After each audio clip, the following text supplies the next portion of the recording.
Welcome back, everyone. D.C. and crime are a match made in hell. Homicides in our nation's capital have nearly doubled over the last decade. This gradual increase in homicides allowed the problem to go unnoticed until it became too late. As of March 28th, there have been 51 homicides in the district compared to 43 this time last year. Overall, violent crime this year is identical to the treacherous pace set in 2022. Total crime up 23%. And this as police have arrested 42-year-old D.C. resident Glenn Neal for assault with intent to kill after allegedly stabbing Rand Paul staffer Philip Todd in broad daylight on Saturday afternoon. The House Oversight and Accountability Committee is set to question D.C. council members and the chair of the D.C. Police Union tomorrow at a hearing on Capitol Hill. Republican Congressman Andrew Clyde of Georgia joins me now. Congressman, great to have you back on the program. Some awful news that we learned of yesterday that happened over the weekend to Senator Rand Paul's staffer, Philip. He had to go undergo surgery for life-threatening injuries. One of those was a deep knife wound to the head. Doctors are worried that he could suffer seizures going forward. His family has asked for prayers while he is still in the hospital. Meanwhile, we now know that the suspect was released from prison the day before carrying out this brutal ambush-style attack that investigators believe was completely random. So let me ask you, have you heard anything from your Democratic colleagues on this? Nothing from my Democrat colleagues on this.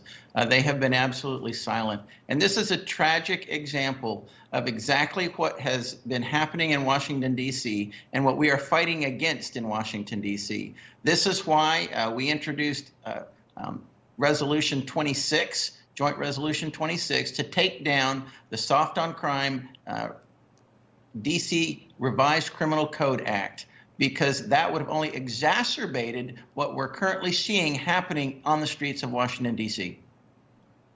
And Congressman, you know, you look around Washington, D.C. right now, the cherry blossoms in full bloom, a lot of people coming in from all over the country, all over the world, even to visit this beautiful city. But there is so much crime here, and you have to be watching your surroundings at all times. What do you think the GOP will learn about D.C. in tomorrow's hearing?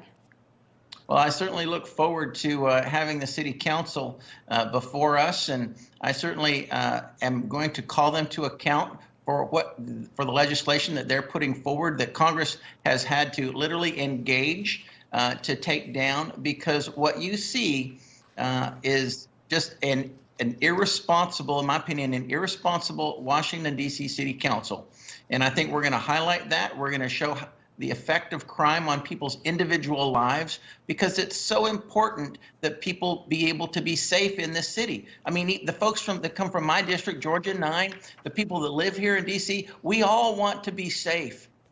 And when a government does not have safety as the primary focus of for the people that live within the jurisdiction of the government, then that's a serious problem, and we have to deal with it. So I'm looking forward to tomorrow's hearing. You know, if the city council won't engage, then Congress will, because we have the authority and the responsibility under Article 1, Section 8, Clause 17 of the Constitution. And honestly, I think it would be a dangerous dereliction of duty if Congress did not engage when you see the radicalness of the D.C. Council and what they've done. And Indeed, and Congressman, we appreciate your attention to this. But, you know, your colleague, Democrat Jamie Raskin, he said this prior to this attack on Senator Rand Paul's staffer, but he said of these hearings that are happening tomorrow, that they're just one more political distraction designed to placate the ultra MAGA base. How do you respond to that?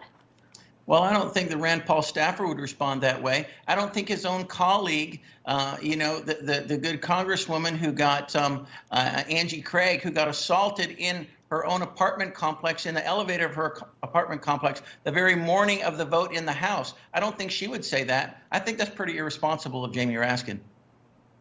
Yeah, I certainly agree with you, sir. And, you know, your colleague Andy Biggs joined us yesterday, and when we just got word of what happened to that staffer, here's what he had to say about how Congress should tackle crime here in our nation's capital. Listen.